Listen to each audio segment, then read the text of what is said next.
La charla habitual de economía, la charla que tenemos una vez por semana con Luis. La semana pasada tuvimos casi sin hacer los programas y tuvimos corte por fútbol de menudía, así que no pudimos hacerlo el día indicado. Hoy, esta semana, sí está con nosotros Luis.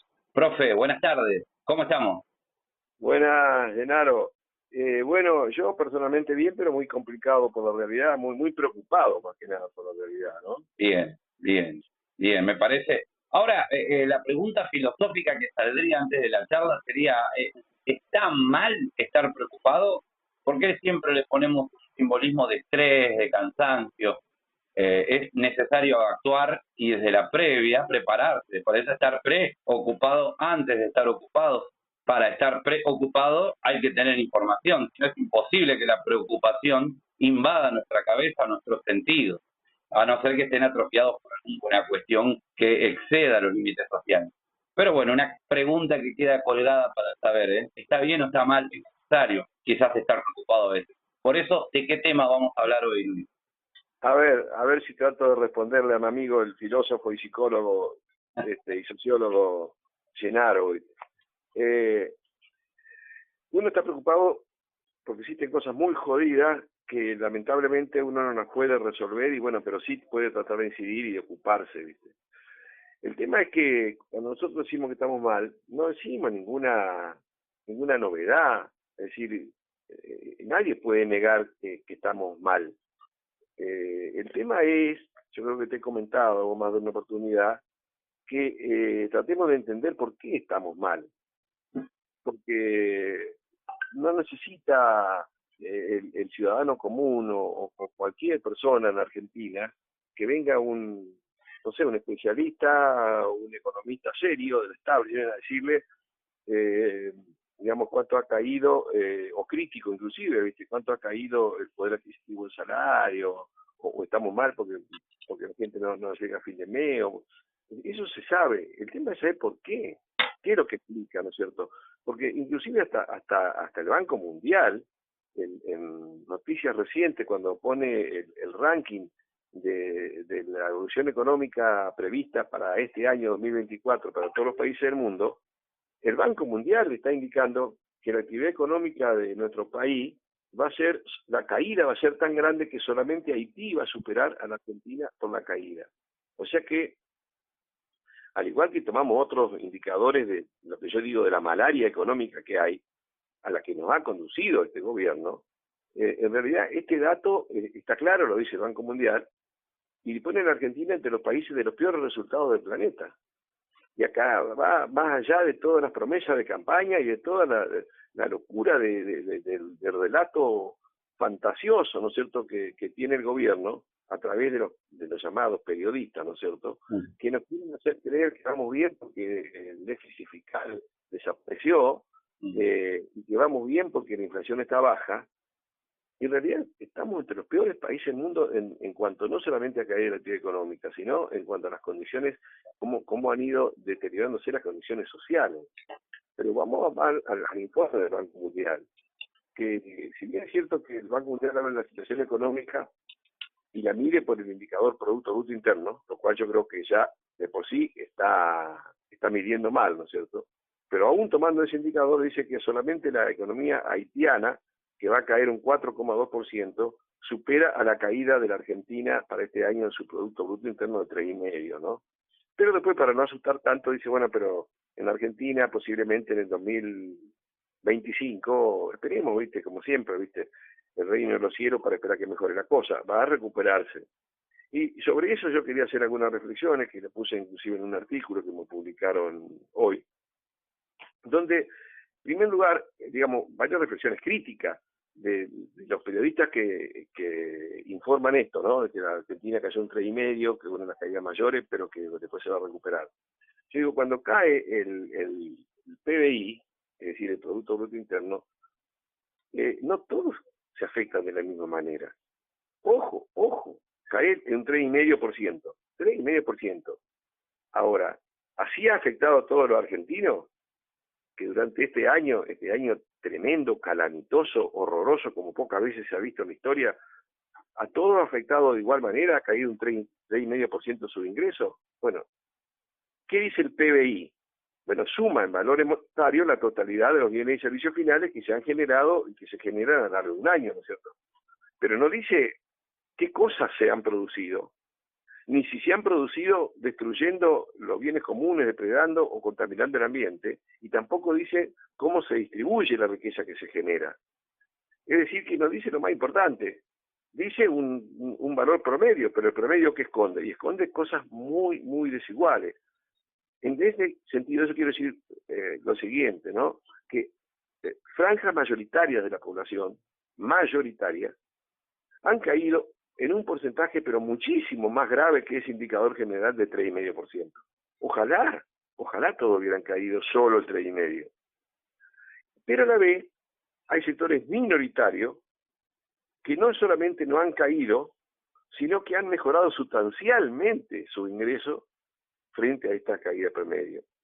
Y eso lo podemos ver analizando simplemente con lo que conoce el ciudadano común, ¿no es cierto? Porque las políticas que se fueron aplicando desde diciembre han agravado la situación de la gran mayoría. Por ejemplo, se han generado despidos masivos, tanto en el sector público como en el sector privado, inclusive más, informes últimos dicen que en el sector privado han desaparecido mucho más empleo que en el público. Eso quiere decir que hay decenas de miles de personas que se quedaron sin trabajo. Al no tener trabajo perdieron todo su ingreso, es decir, que no cayó un 3,5% para esos sectores. Para esas decenas de miles de personas, que implican millones de familias, la caída de su ingreso fue de un 100%, se quedaron sin ingreso. Y millones de trabajadores, que todavía siguen teniendo empleo, vieron bajar, pero muchísimo, la capacidad de compra de su salario, en especial los empleos públicos, porque ahí afectó a todos los empleados del sector público, docentes, médicos, enfermeros, que cayeron mucho más que 3,5%. Y los que sobreviven de trabajos precarios e informales no solamente que van perdiendo empleo, sino que sus ingresos cayeron más de un 20%. Ni hablar de algo que nosotros ya hemos notado, ¿no es cierto?, en otros programas, de lo que han perdido los jubilados. Los jubilados son millones, y vienen sufriendo una baja muy fuerte de su poder adquisitivo, viene desde hace varios años. Pero con el aumento de la inflación que se produjo en diciembre, en febrero, producto de la máxima evaluación que hizo este gobierno, sus ingresos sufrieron unos recortes mucho más altos. Entonces decimos, bueno, acá hay sectores que no cayeron un 3,5%.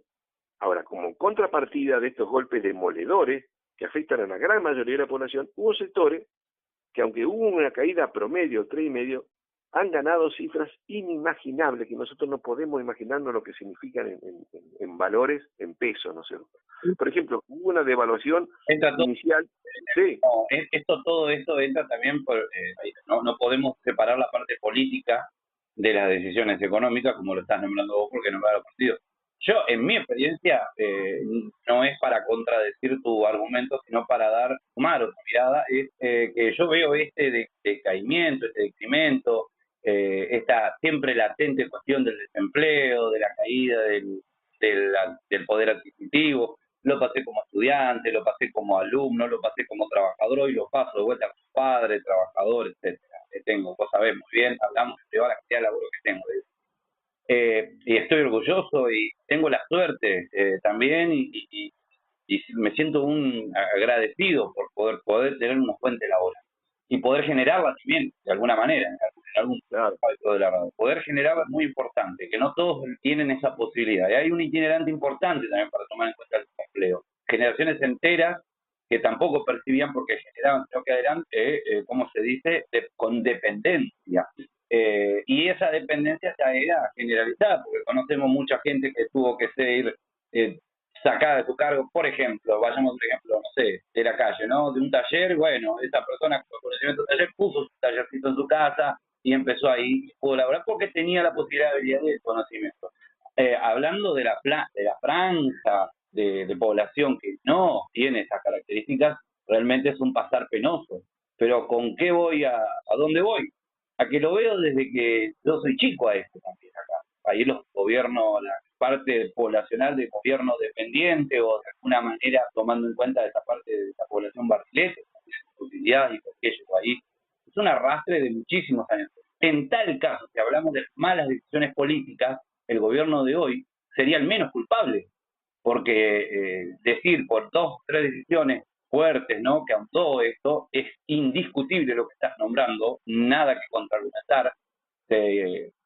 Cayó el empleo, estoy viendo números acá acerca de la cadena de empleo, rozando algunos capítulos que tenía antes de hablar, porque busqué un poco de eso.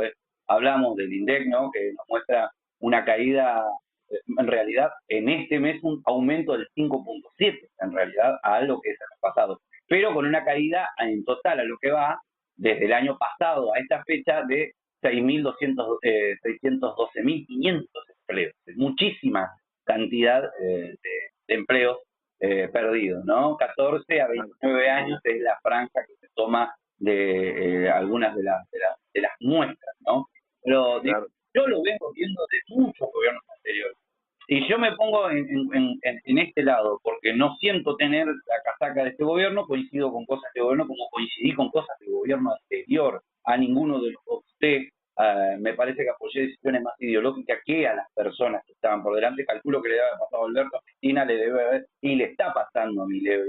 Esto de que uno sale porque está cansado de lo mismo y pensaba que esto podía ser de otra manera. En algún punto por ahí la dibujan, sacan recortes significantes de la parte de lo estatal para decir, oh, mirá cómo redujimos los ñoquis, qué sé yo, que me parece que eso no era todo, y no me parece que eso. Pero digo, bien, vengo viendo malas decisiones de varios gobiernos de atrás y del color político totalmente opuesto a que han quizás terminado en esta decisión del pueblo de poner un gobierno de este porte.